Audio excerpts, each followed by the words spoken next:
En l'an 483 avant notre ère, Athènes s'éveilla à une réalité effroyable. Des messagers arrivaient, haletants, sur l'agora, apportant des nouvelles qui glaçaient le sang des citoyens dans leurs veines. Le grand roi Darius avait envoyé ses armées à travers la mer Égée, et l'île de Naxos était tombée comme un fruit mûr. Les flammes perses léchaient l'horizon, se rapprochant inexorablement de la Hellade. C'était une machine de guerre semblant sans fin, alimentée par les trésors d'un empire s'étendant de l'Indus au Nil. Dans les couloirs du pouvoir athénien, des hommes aux barbes grises et aux tuniques brodées débattaient avec fureur. Aristide le Juste défendait le renforcement des phalanges terrestres. Miltiade parlait de l'importance de la cavalerie. Mais il y avait un homme qui voyait au-delà des traditions militaires, un homme dont les yeux brillaient d'une lumière d'intuition prophétique. Thémistocle, fils de Néoclès, ne possédait ni la lignée illustre des Alcméonides, ni la fortune des grands propriétaires terriens. C'était un homme du peuple, forgé dans les ruelles animées du Pirée, où l'odeur du poisson et du goudron se mêlait aux rêves des marins. Quand Thémistocle se leva à l'assemblée, sa voix trancha l'air comme la proue d'une trière. Il parla de la mer, de la nécessité urgente de bâtir une flotte capable de rivaliser avec toute force navale du monde connu. Les aristocrates rirent, secouant la tête avec mépris. Quelle connaissance militaire pouvait avoir cet homme d'origine modeste? Mais Thémistocle persista, son éloquence grandissant comme une marée montante. Il peignit avec des mots le futur sombre, attendant Athènes si elle continuait à dépendre uniquement de ses forces terrestres. La découverte des mines d'argent du Laurion avait rempli les coffres de la cité de richesses inimaginables. Des veines étincelantes couraient dans les profondeurs de la terre attique comme des rivières de métal précieux, extraites par la sueur de milliers d'esclaves, travaillant dans les galeries obscures. Traditionnellement, cet argent était distribué aux citoyens comme dividende annuel, une bénédiction des dieux permettant aux Athéniens de vivre plus confortablement. Mais Thémistocle envisageait un usage différent pour ce trésor souterrain. Lors de réunions nocturnes, il convainquait un citoyen à la fois. Il parlait aux marchands de la manière dont une flotte puissante protégerait leurs routes commerciales. Il murmurait aux artisans le travail que la construction navale apporterait à leurs ateliers. Il argumentait avec les agriculteurs sur la façon dont la maîtrise des mers garantirait que leurs produits atteignent des marchés lointains. Sa stratégie était méticuleuse, construite mot après mot, vote après vote. La résistance était féroce. Aristide affronta Thémistocle publiquement, affirmant que distribuer l'argent au peuple était une question de justice. Les citoyens méritaient leur part du trésor commun, non de le voir transformé en bois et bronze flottant sur des eaux incertaines. Mais Thémistocle répondit avec une passion qui enflamma l'assemblée. Il parla de liberté, de la manière dont les navires signifiaient indépendance, de la façon dont contrôler les mers équivalait à contrôler son propre destin. Les chantiers navals du Pirée se transformèrent en une symphonie de marteaux et de scies. Du bois de pin et de chêne arrivaient des forêts du Nord, tandis que des artisans spécialisés modelaient les coques longues et élégantes des trières. Chaque embarcation était une œuvre d'art militaire avec 170 rameurs disposés sur 3 rangs, un éperon de bronze aiguisé comme une lance géante et des voiles pouvant capter les vents favorables quand nécessaire. La transformation d'Athènes était visible à l'œil nu. Le port bouillonnait d'activité, avec des grues hissant des mâts et des ouvriers appliquant du goudron sur les coques. L'odeur du bois frais et de la corde neuve imprégnait l'air. Les enfants couraient entre les quais, admirant avec émerveillement la création de cette force navale qui grandissait jour après jour. Thémistocle supervisait personnellement chaque aspect de la construction. Il connaissait chaque charpentier de marine par son nom, discutait de modifications techniques avec les maîtres constructeurs et testait personnellement la manœuvrabilité de chaque trière achevée. Son dévouement était absolu. Sa connaissance croissait de façon exponentielle. Il étudiait les courants maritimes, les schémas de vent, les tactiques navales d'autres civilisations. Quand les 50 premières trières glissèrent sur l'eau, Athènes possédait soudainement l'une des flottes les plus redoutables de la Méditerranée. Mais Thémistocle savait que des navires sans marins entraînés n'étaient que du bois flottant.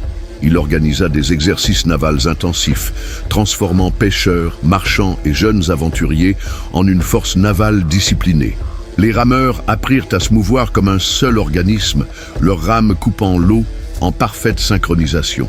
Les commandants étudièrent les formations de bataille, les manœuvres d'évitement et l'art mortel de l'abordage. Les eaux autour du Pirée résonnaient constamment des cris de commandement et du rythme hypnotique des rames. Pendant ce temps, les espions perses observaient avec une inquiétude croissante. Des rapports parvenaient à Suse, décrivant la transformation militaire d'Athènes.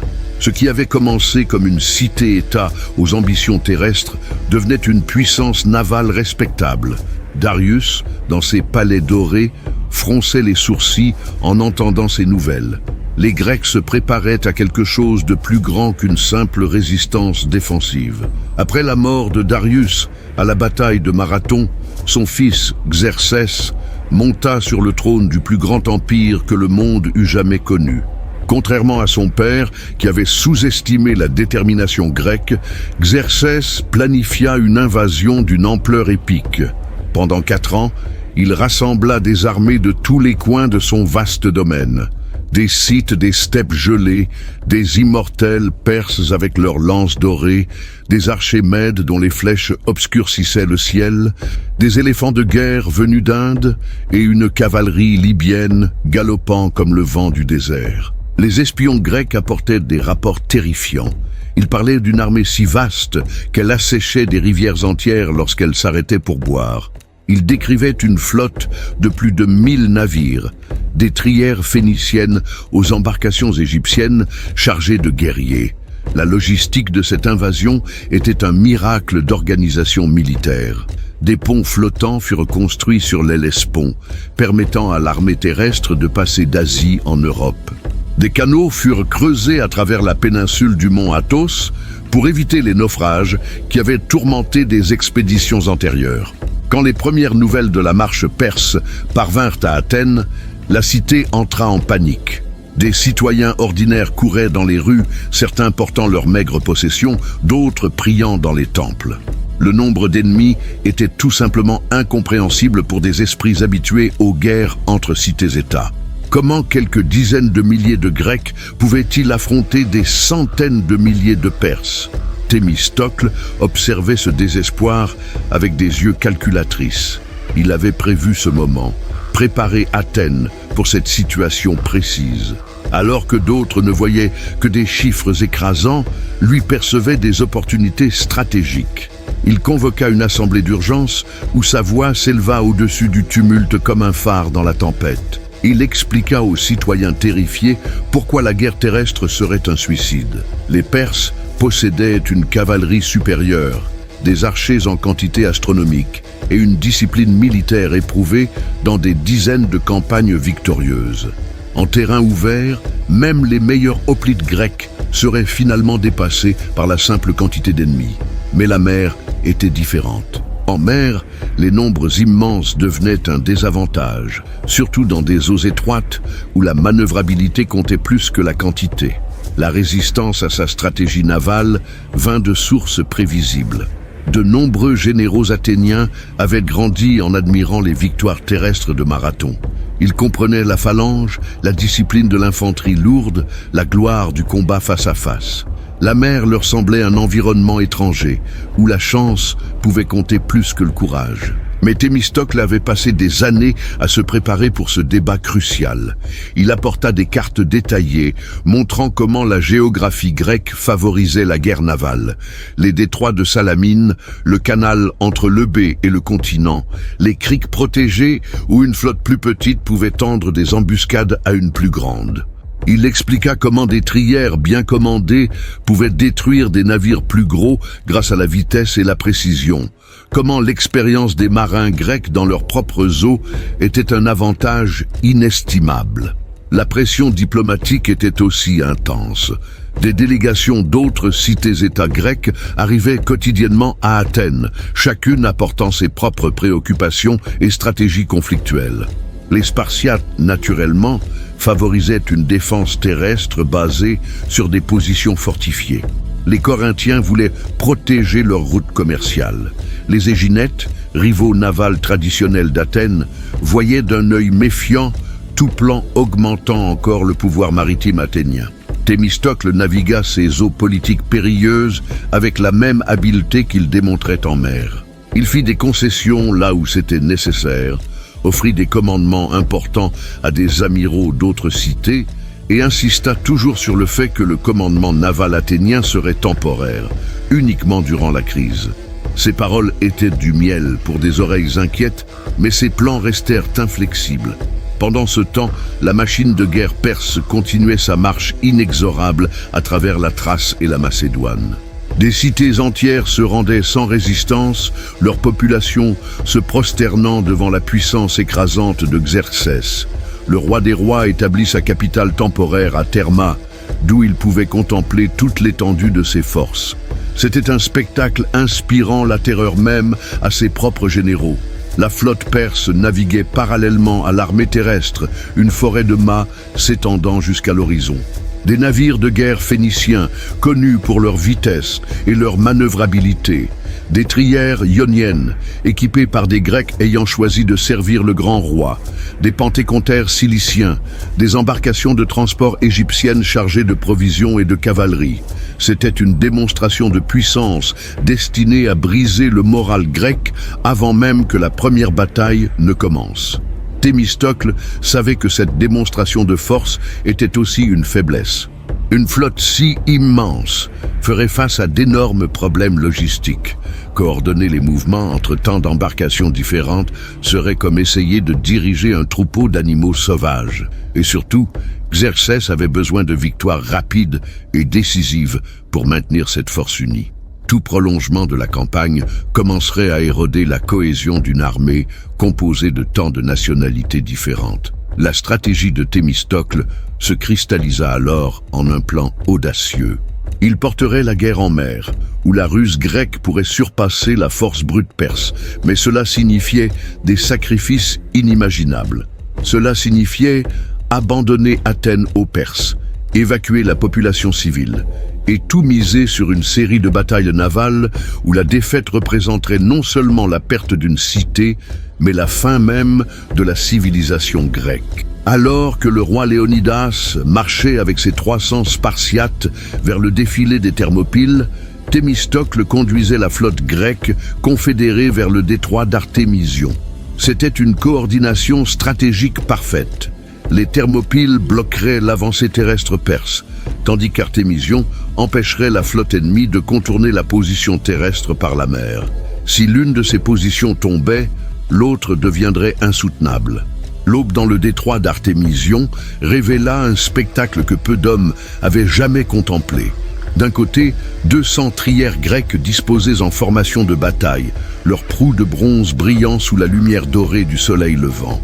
De l'autre côté du canal, une flotte perse semblant sans fin. Plus de 700 navires de guerre de toutes formes et tailles, leurs voiles colorées flottant dans la brise matinale comme des étendards d'un cauchemar multiculturel. Thémistocle se tenait sur la proue de sa trière amirale, observant le déploiement ennemi avec des yeux perçants. Il identifia les différents types d'embarcations. Les trières phéniciennes, rapides et mortelles. Les navires ioniens, équipés par des Grecs soumis au pouvoir perse.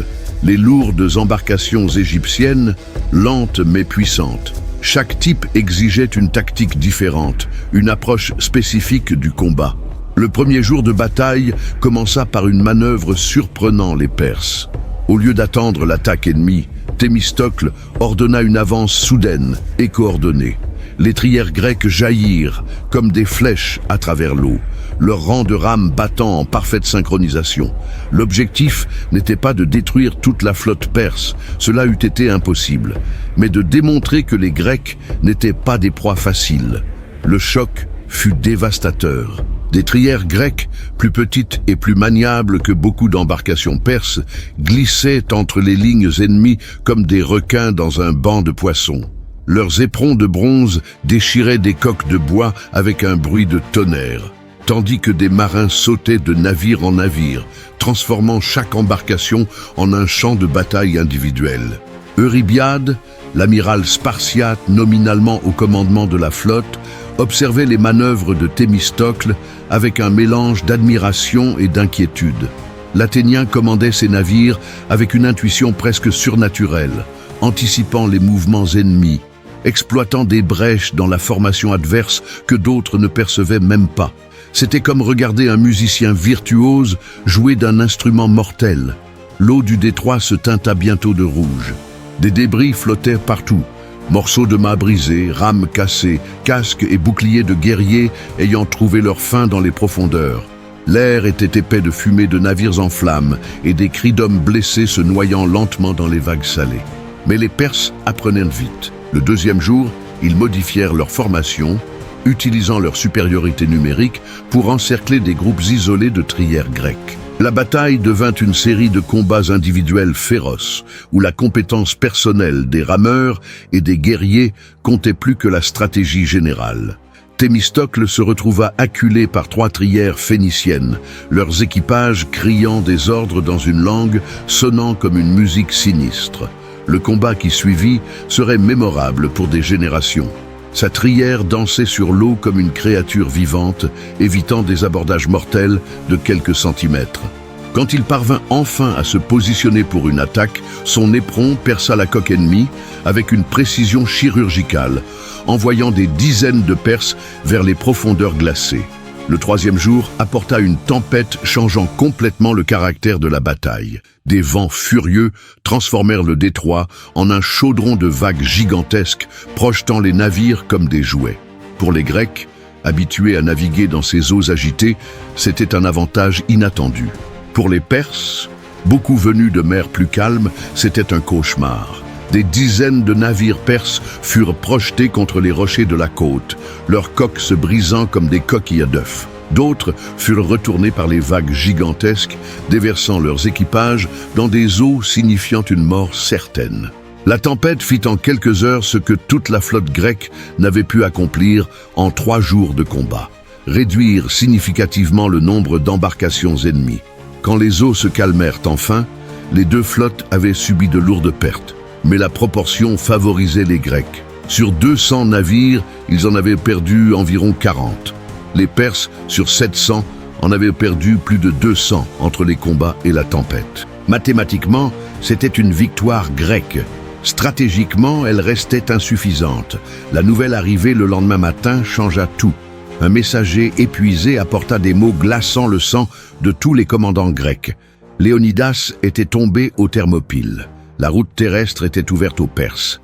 Artémision, sans la protection du flanc terrestre, devenait insoutenable. Thémistocle jeta un dernier regard sur le détroit où tant d'hommes valeureux étaient morts. L'eau était encore tachée de sang et de débris, un cimetière liquide témoignant de la férocité des derniers jours. Ils n'avaient pas gagné, mais ils n'avaient pas non plus perdu. Ils avaient gagné un temps précieux, démontré que la flotte perse n'était pas invincible, et surtout, tester leurs propres équipages dans le feu du combat. Le retrait d'Artémision ne fut pas une fuite désordonnée, mais une manœuvre calculée. Thémistocle savait exactement où il menait sa flotte, vers les eaux étroites de Salamine, où la prochaine phase de sa stratégie se déroulerait. La nouvelle de la chute des Thermopyles se répandit à Athènes comme un incendie dévorant. Léonidas et ses 300 Spartiates étaient morts jusqu'au dernier homme, emportant avec eux des milliers de Perses, mais la route vers le sud était désormais ouverte. L'armée de Xerxès marchait implacablement vers l'Attique, et plus rien ne pouvait l'arrêter en terrain découvert. La réalité crue de cette situation frappa chaque citoyen athénien comme un point de fer. Leurs cités seraient brûlées, leurs temples profanés, leurs familles tuées ou réduites en esclavage. Thémistocle convoqua une assemblée d'urgence sur l'agora, mais la panique dominait déjà la cité. Des femmes pleuraient en serrant leurs jeunes enfants, des vieillards portaient leurs maigres possessions dans des ballots déchirés, et des marchands tentaient désespérément de sauver leurs marchandises les plus précieuses. C'était la fin d'un monde, l'effondrement d'une civilisation ayant prospéré pendant des siècles. Quand Thémistocle monta à la tribune, sa voix trancha le chaos comme la lame d'une épée. Il n'offrit ni faux espoirs, ni tenta de minimiser la gravité de la situation. Au contraire, il parla avec la clarté brutale d'un général, voyant la réalité sans illusion. Athènes serait évacuée complètement. Toute la population civile serait transférée sur l'île de Salamine, où elle serait protégée par la flotte grecque. La cité physique serait abandonnée aux Perses, mais l'âme d'Athènes, son peuple, sa culture, ses idéaux survivraient. La décision était révolutionnaire dans son audace. Jamais dans l'histoire grecque, une cité n'avait volontairement abandonné son territoire sacré. Les temples des ancêtres, les maisons où des générations avaient vécu et mouru, les oliviers plantés par Athéna elle-même, tout serait laissé derrière. Mais Thémistocle avait compris une vérité fondamentale. Une cité n'est pas faite de pierre et de bois, mais des gens qui l'habitent. L'évacuation commença immédiatement. Une opération logistique d'une ampleur épique. Des milliers d'embarcations de toute taille furent réquisitionnées. Des grands navires marchands aux petites barques de pêche. Des trières militaires alternaient leurs patrouilles avec des voyages de transport civil. Le port du Pirée se transforma en une ruche humaine frénétique, où des soldats organisaient des files de réfugiés tandis que des marins chargeaient des provisions vitales. Des familles entières faisaient leurs adieux à leurs maisons ancestrales, les larmes aux yeux. Des femmes âgées embrassaient les portes en bois usées. Des vieillards touchaient une dernière fois les murs où leurs enfants avaient joué. De jeunes enfants ne comprenaient pas pourquoi ils devaient laisser leurs jouets derrière eux, pleurant tandis qu'ils étaient portés vers des embarcations surchargées. Thémistocle supervisa personnellement chaque aspect de l'évacuation. Il établit des priorités claires. D'abord, les femmes enceintes et les très jeunes enfants. Ensuite, les personnes âgées et malades, puis le reste de la population civile, et enfin, les biens matériels pouvant être sauvés. Chaque trière pouvait transporter environ 200 personnes en plus de son équipage militaire, transformant des navires de guerre en embarcations de réfugiés. La traversée vers Salamine devint une procession épique de souffrance et d'espoir. Des bateaux surchargés oscillaient dangereusement sur les vagues, tandis que des mères serraient leurs enfants et priaient pour que la prochaine vague d'embarcations arrive avant que les Perses n'aperçoivent le port. De vieux hommes, ayant combattu à Marathon, observaient silencieusement leur cité s'éloigner, se demandant s'ils la reverraient un jour intacte. À Salamine, une cité temporaire commença à prendre forme. Des tentes improvisées couvraient chaque parcelle de terrain disponible. Des femmes athéniennes, habituées au confort de leurs maisons urbaines, apprenaient à cuisiner sur des feux de camp et à dormir sur un sol rocheux. Des enfants couraient entre les tentes, transformant l'exil en aventure, tandis que leurs parents calculaient si les provisions alimentaires dureraient jusqu'à la fin de la crise. Thémistocle établit son quartier général sur une hauteur permettant de voir à la fois le camp de réfugiés et le canal où la flotte était ancrée. De là, il coordonnait simultanément le soin de dizaines de milliers de civils déplacés et les préparatifs pour la bataille navale qui définirait le destin de la Grèce. Les derniers Athéniens à quitter la cité furent les prêtres des principaux temples. Ils emportaient avec eux les statues sacrées et les objets rituels les plus précieux dans une procession solennelle marquant la fin symbolique de la vieille Athènes. Quand le dernier bateau disparut à l'horizon, la cité fut complètement vide, ses rues ne résonnant plus que du vent soufflant de la mer. 2 jours plus tard, les premières colonnes de fumée commencèrent à s'élever du continent. Xerxès était arrivé à Athènes et accomplissait sa promesse de destruction. Le Parthénon, symbole suprême de la culture athénienne, fut pillé et incendié.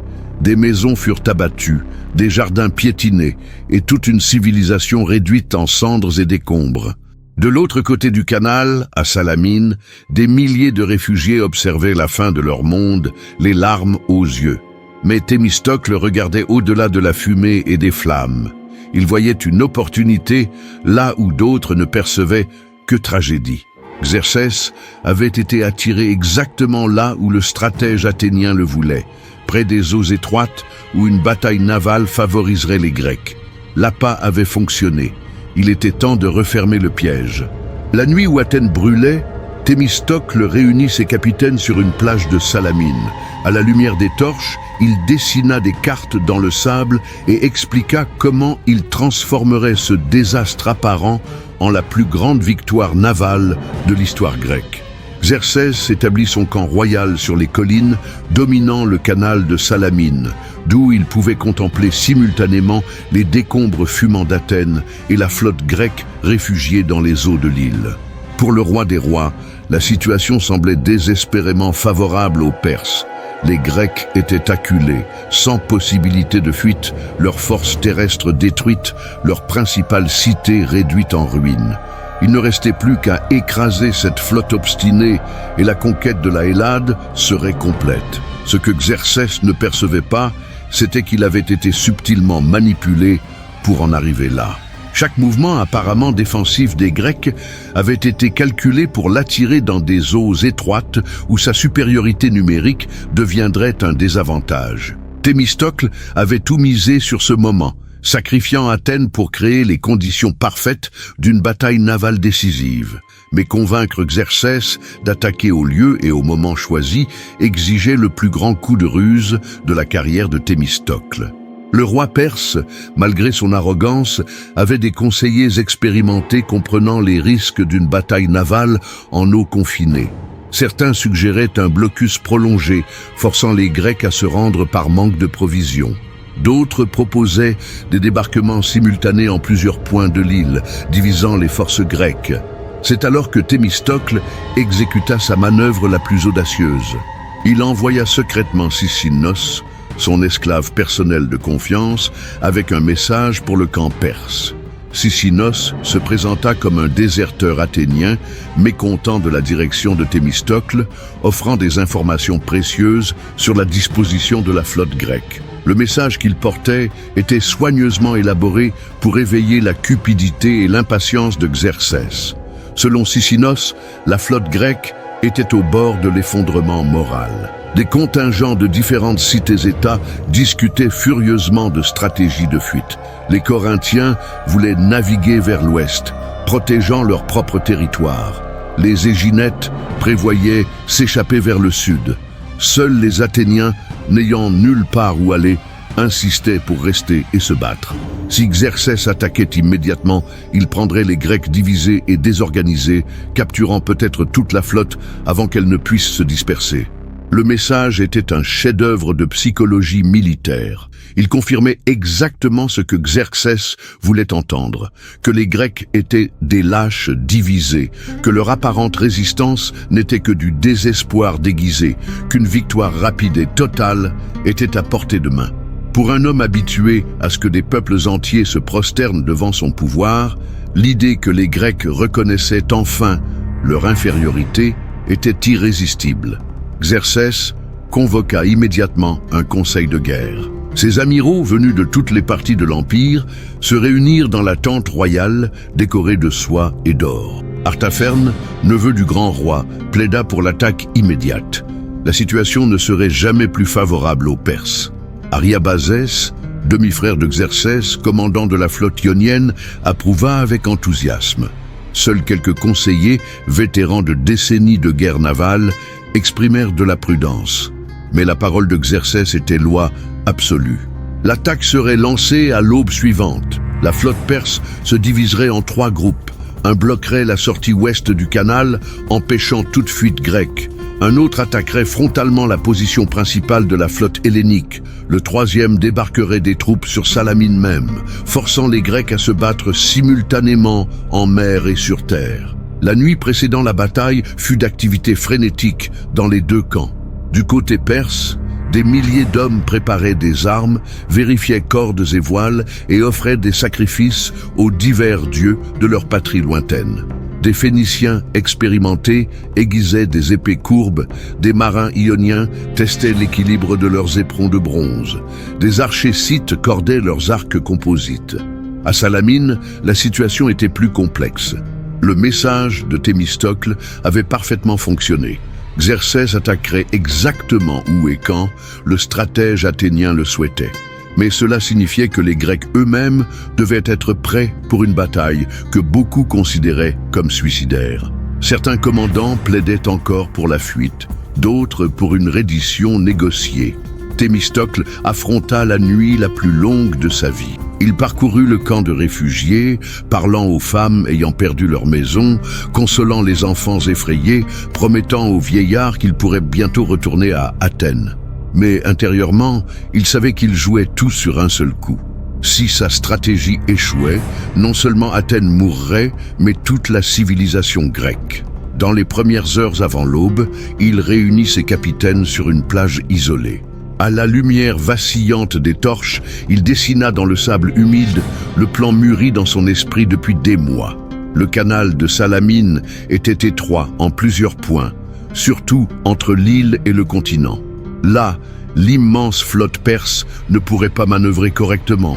Ses plus gros navires seraient coincés, vulnérables aux attaques rapides des trières grecques. Eurybiade, l'amiral spartiate, observait les desseins avec un scepticisme croissant. C'était une stratégie dépendant d'un timing parfait, d'un courage absolu et d'une dose considérable de chance. Mais quand il regarda dans les yeux de Thémistocle, il y vit la conviction inébranlable d'un homme ayant prévu chaque mouvement de cette guerre navale. Lentement, d'autres commandants commencèrent à acquiescer. Il n'y avait pas d'alternative. C'était la victoire ou la mort. Quand le soleil commença à se lever sur les eaux du canal, deux des plus grandes armées navales de l'histoire se préparaient à un affrontement décidant le futur de la civilisation occidentale. D'un côté, plus de 1000 navires perses, représentant la force militaire du plus grand empire du monde. De l'autre, 370 trières grecques portant le dernier vestige de la liberté hellénique. Xerxès fit ériger un trône doré sur une hauteur lui permettant d'observer toute la bataille. Entouré de ses scribes, il se préparait à témoigner et enregistrer la destruction finale de la résistance grecque. Des secrétaires attendaient avec des parchemins, prêts à décrire sa victoire au gouverneur des satrapies lointaines. C'était censé être le moment culminant de sa carrière impériale. De l'autre côté du canal, parmi les réfugiés de Salamine, des milliers de femmes et d'enfants montaient sur les hauteurs de l'île pour assister à la bataille, déterminant s'ils reverraient un jour une patrie. Leurs prières se mêlaient au son des vagues frappant les rochers, créant une symphonie d'espoir et de désespoir. L'aube du 23e jour du mois de Boédromion de l'année 480 avant notre ère apporta des eaux calmes et un vent favorable. C'était comme si les dieux eux-mêmes avaient conspiré pour créer les conditions parfaites de la bataille navale la plus décisive de l'histoire. De son trône doré, Xerxès observait sa flotte se positionner avec la satisfaction d'un prédateur enfin acculant sa proie. La première phase du plan perse se déroula exactement comme prévu. 200 navires, commandés par Ariabazès, naviguèrent vers l'ouest et bloquèrent complètement la sortie du canal. Maintenant, les Grecs étaient véritablement acculés, sans possibilité de fuite. Simultanément, un contingent d'infanterie perse débarqua sur la petite île de Psytalie, se positionnant pour massacrer tout Grec tentant de nager vers le salut après le naufrage de son navire. Mais c'est alors que le plan soigneusement élaboré par Thémistocle commença à se révéler. Au lieu de tenter de fuir ou de disperser ses forces, la flotte grecque resta unie et commença à reculer lentement vers l'intérieur du canal. Pour les observateurs perses, cela semblait le mouvement de lâches essayant de retarder l'inévitable. En réalité, c'était l'appât étant tiré vers l'endroit exact où le piège se refermerait. Artapherne, commandant le centre de la flotte perse, ordonna l'avance générale.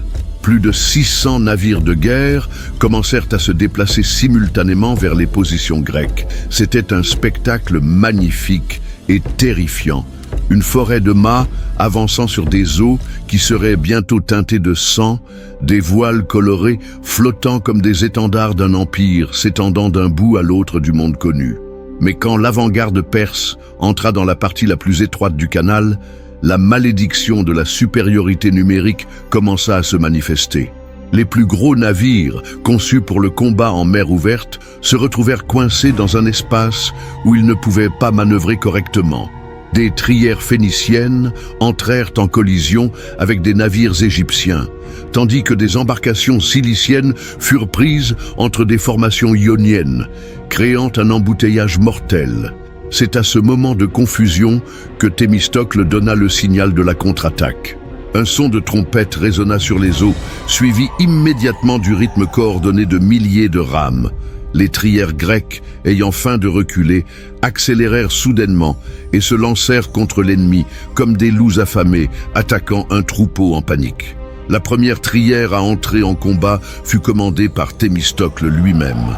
Son navire, peint avec des yeux bleus sur la proue pour effrayer les ennemis, fendit l'eau comme une lance lancée par Arès. La cible était une grande trière phénicienne, dont le commandant criait des ordres désespérés à ses rameurs. Le choc fut dévastateur. L'éperon de bronze du navire grec perça la coque ennemie avec un son résonnant sur toute la bataille, comme le tonnerre annonçant une tempête. L'eau autour de la trière phénicienne bouillonna de rouge, tandis que des dizaines de guerriers luttaient pour ne pas se noyer. Mais il n'y avait pas de temps pour la pitié. D'autres navires grecs approchèrent déjà, leurs éperons brillants comme des dents de monstres marins. Un par un, les trières perses étaient abordées, percées, déchiquetées par la fureur coordonnée de la contre-attaque hellénique. Aminias de Palène, frère du dramaturge Échille, commandait la trière qui détruisit le premier navire ennemi de grande taille. C'était un navire égyptien chargé d'archers nubiens, des hommes grands et musclés dont les flèches avaient semé la terreur dans des dizaines de batailles précédentes. Mais les archers sont inutiles quand leur plateforme coule sous leurs pieds. Le navire se renversa comme un animal blessé, déversant son équipage dans des eaux devenues son tombeau. La bataille se fragmenta rapidement en des dizaines de combats individuels féroces. À chaque point du canal, des trières grecques affrontaient des groupes de navires perses dans des duels mortels. Des marins sautaient de navire en navire, transformant chaque pont en un champ de bataille où des épées heurtaient des lances, des boucliers des haches, du courage, du désespoir. Ariston d'Athènes se retrouva face à face avec un géant sarmate brandissant une hache de guerre à double lame. Le combat ne dura que quelques secondes, mais ces secondes semblèrent une éternité. La hache siffla dans l'air, manquant la tête du grec de quelques centimètres. L'épée athénienne riposta d'un coup, ouvrant la poitrine du barbare d'une épaule à l'autre. Le sang jaillit sur les planches glissantes du pont, tandis que le géant s'effondrait comme un arbre abattu. Mais le génie de la stratégie de Thémistocle se révéla pleinement quand la flotte perse tenta de battre en retraite. Les navires entrés dans le canal ne pouvaient pas faire demi-tour dans l'espace confiné. Ceux essayant de fuir entrèrent en collision avec ceux avançant encore, créant un embouteillage catastrophique. C'était comme essayer de faire couler une rivière à l'envers, physiquement impossible quand le volume est trop grand pour le canal disponible. Xerxès observait le désastre du haut de son trône doré, ses scribes paralysés d'horreur devant la destruction de sa flotte invincible. Ce qui aurait dû être une matinée de triomphe était devenu le pire cauchemar de sa carrière impériale. Des navires perses brûlaient partout, leurs équipages criant à l'aide dans une douzaine de langues différentes. L'eau du canal, auparavant bleue et cristalline, était maintenant rouge de sang et noire de fumée. Ariabazès, demi-frère du grand roi, mourut en tentant de sauver un navire ionien ayant été abordé par 2 trières grecques simultanément. Sa mort fut vue par des centaines d'hommes, un symbole de la mortalité du pouvoir perse. Si même la famille royale n'était pas en sécurité dans cet enfer aquatique, quel espoir restait-il pour des soldats ordinaires? Quand le soleil atteignit son zénith, la bataille de Salamine s'était transformée en la plus grande victoire navale de l'histoire grecque. Plus de 300 navires perses avaient été détruits ou capturés. Des milliers de soldats du plus grand empire du monde gisaient au fond du canal ou flottaient comme des débris humains à la surface ensanglantée. La flotte censée conquérir la Grèce avait été anéantie en quelques heures de combat. Du haut de son trône doré, Xerxès assistait à la fin d'un rêve impérial ayant consumé des années de planification et des ressources incalculables. La flotte représentant la puissance navale de 26 nations différentes était systématiquement détruite sous ses yeux par quelques centaines de trières grecques. C'était un spectacle défiant toute sa compréhension du monde. Comment un empire s'étendant de l'Inde à l'Éthiopie pouvait-il être humilié par une collection de cités-États peinant à s'unir contre un ennemi commun? Ces scribes restaient paralysés, leurs parchemins vierges. Comment décrirait-il cette catastrophe aux gouverneurs des satrapies lointaines? Comment expliquerait-il que la force militaire la plus puissante jamais rassemblée avait été vaincue par des pêcheurs et des marchands se battant pour défendre leur famille? La propagande impériale avait peint les Grecs comme des lâches efféminés. La réalité se déroulant dans le canal de Salamine racontait une histoire complètement différente. La première réaction de Xerxès fut le déni. Il cria des ordres contradictoires à ses généraux terrestres, exigeant qu'ils organisent immédiatement une invasion amphibie de Salamine. Si la flotte était détruite, il utiliserait son armée terrestre pour massacrer les réfugiés grecs sur l'île. Mais ses conseillers les plus expérimentés expliquèrent patiemment l'impossibilité logistique de cette opération. Sans contrôle naval, comment transporterait-il des dizaines de milliers de soldats à travers des eaux dominées par des trières grecques victorieuses? Artaban, oncle du grand roi et vétéran de décennies de campagne militaire, s'approcha du trône avec la gravité de celui apportant de mauvaises nouvelles à un despote. Sa voix était basse, presque un murmure, mais ses paroles tranchèrent l'air comme des lames aiguisées. La campagne grecque avait échoué. Sans une flotte pour protéger ses lignes d'approvisionnement à travers l'Hellespont, l'armée perse était vulnérable en territoire ennemi. L'hiver approchait, et il n'y avait pas assez de ressources pour maintenir des centaines de milliers d'hommes loin de chez eux pendant la saison froide. La suggestion de retraite fut accueillie avec une fureur royale. Xerxès avait investi sa réputation personnelle dans cette campagne. Il avait promis au sujet de 26 satrapies qu'il apporterait les têtes des dirigeants grecs pour orner son palais à Persépolis. Il avait juré par les dieux que les temples athéniens seraient pillés en vengeance de la destruction de Sardes. Comment pouvait-il rentrer chez lui les mains vides, laissant derrière lui le prestige impérial dans les eaux sanglantes de Salamine? Mais la réalité militaire est impitoyable, même pour les rois se considérant comme des dieux. Des rapports arrivaient constamment sur l'état de la flotte. Ariabazès était mort, Artapherne gravement blessé. Des centaines d'officiers perses avaient péri ou disparu. Sur les 1000 navires entrés dans le canal, seulement environ 400 restaient en état de naviguer. Et parmi eux, beaucoup étaient endommagés, avec des équipages démoralisés et des provisions épuisées. Pendant la nuit suivant le désastre, Xerxès réunit un conseil de guerre d'urgence.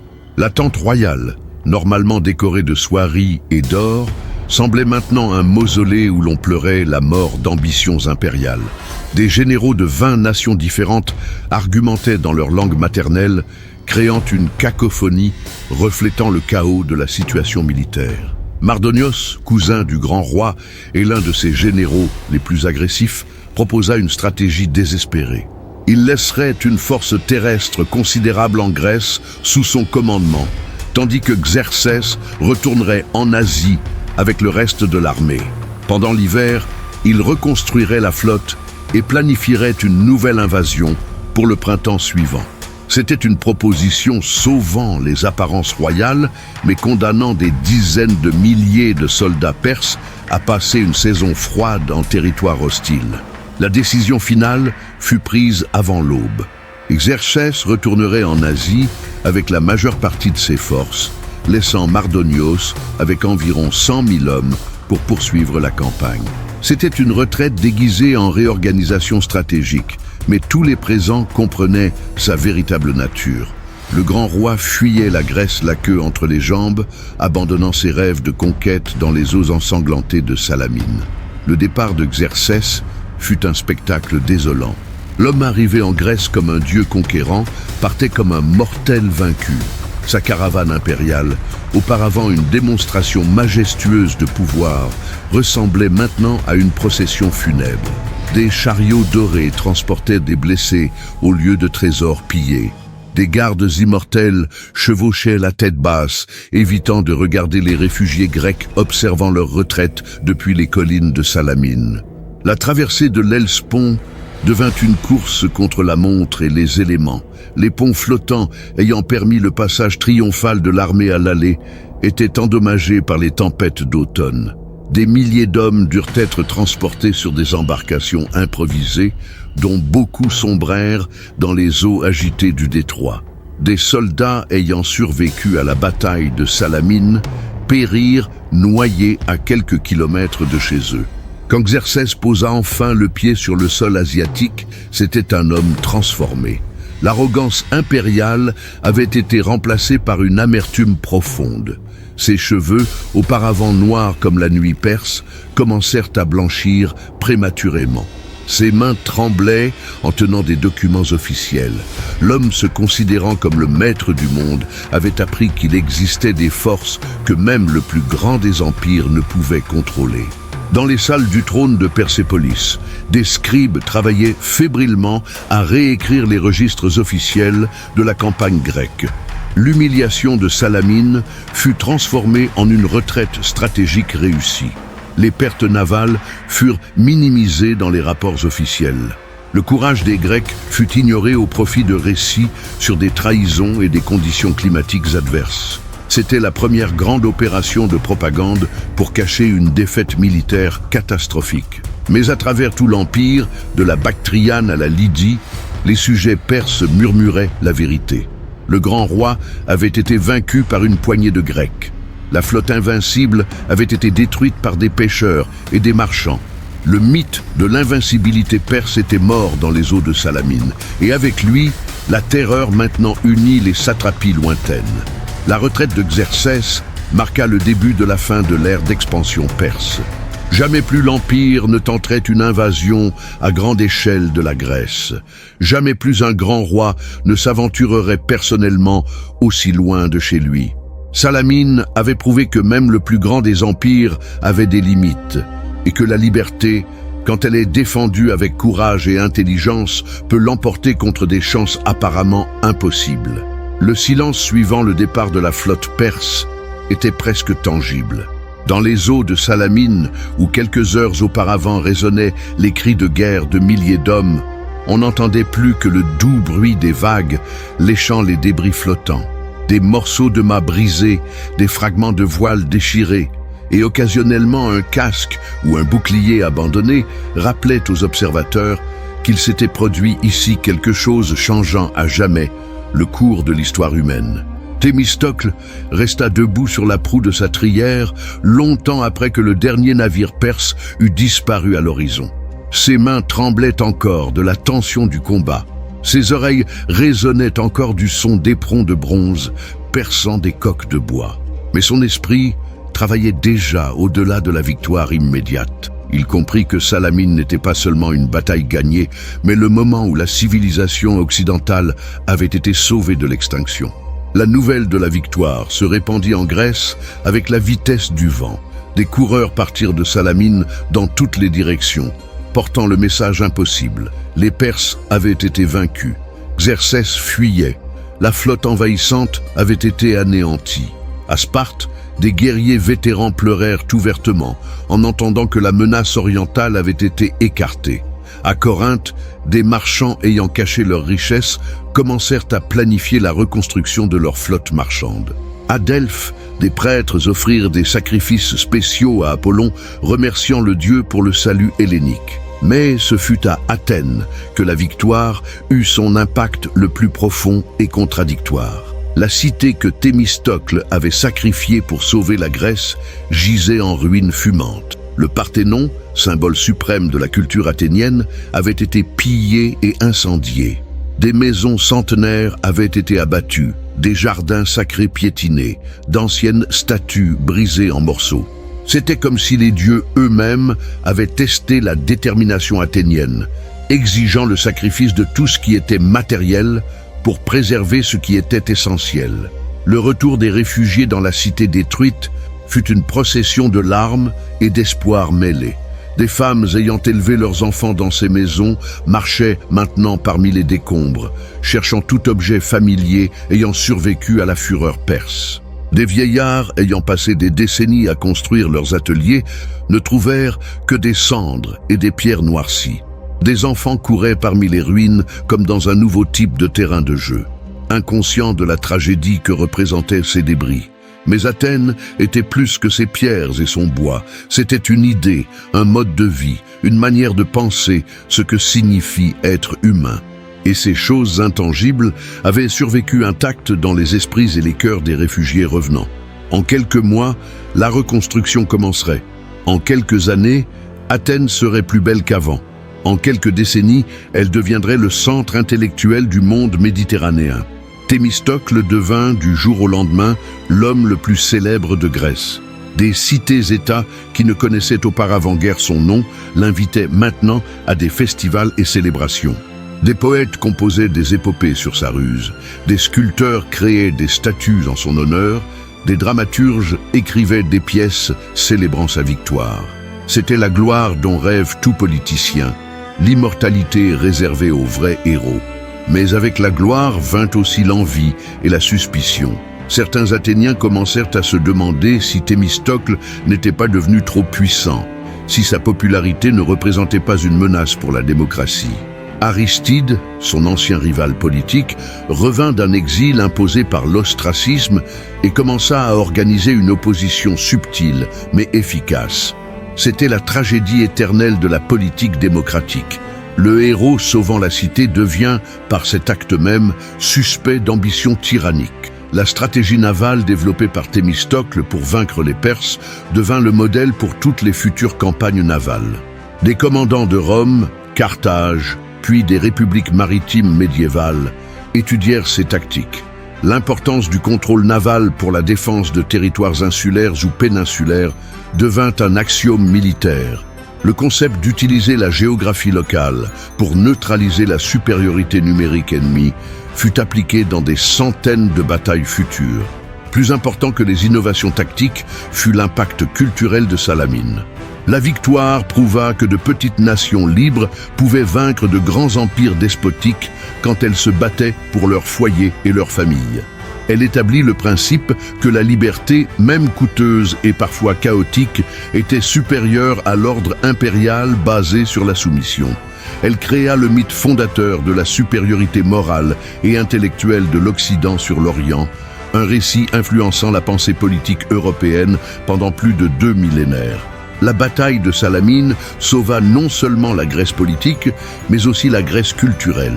Si Xerxès avait gagné, les temples auraient été remplacés par des autels de feu zoroastriens.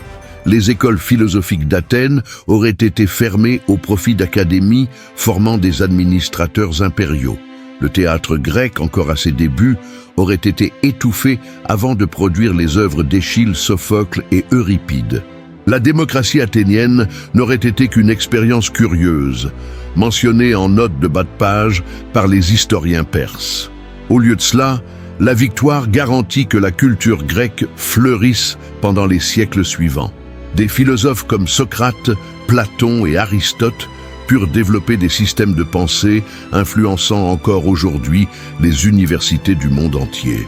Des architectes purent créer des temples dont la beauté inspire encore les constructions modernes. Des dramaturges purent explorer les dilemmes éternels de la condition humaine dans des pièces émouvantes encore, les spectateurs contemporains. L'héritage personnel de Thémistocle fut plus complexe. Malgré sa gloire militaire, il fut finalement exilé d'Athènes pour suspicion de collaboration avec la Perse, une ironie cruelle pour l'homme ayant sauvé la Grèce des Perses. Il passa ses dernières années comme gouverneur d'une cité asiatique sous protection perse. Un paradoxe illustrant les contradictions de la politique grecque. Mais son influence transcenda sa biographie personnelle. Thémistocle avait démontré que le leadership ne dépendait ni de la naissance aristocratique, ni de la richesse héritée, mais de la vision, du courage et de la capacité à convaincre d'autres de suivre des idées révolutionnaires. Il avait prouvé que la stratégie intelligente pouvait surpasser la force brute, que la préparation adéquate valait plus que des armes supérieures, que la connaissance du terrain valait plus que des chiffres écrasants.